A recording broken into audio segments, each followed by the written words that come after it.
Nimaga mana ko'p kontent mekerlar hammasi boshlanishdan hype yo'nalishiga o'tib ketyapti?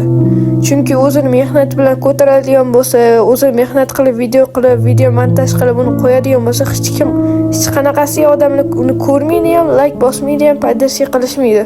Hozir odamlarga hype videolar, bir-biri bilan urushish yoki bir-birini so'kib chiqqan videolar yoqib qo'ygan.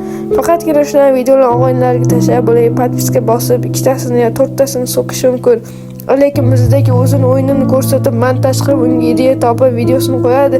Lekin 3 soatda 50 ta, 3 ta, 1000 ta prosmotr bo'lishi mumkin. Hech qanaqasiga bizdagi kontent mekerlarni ko'tarilish juda ham qiyin bo'lib qolgan. Chunki hozir aytganimdek, hamma odamning Instagram 70-80% hype videolar yoqib qoladi yoki cringe videolar. Ana shuning uchun biz ko'tarilishimiz qiyin bo'lib qolgan.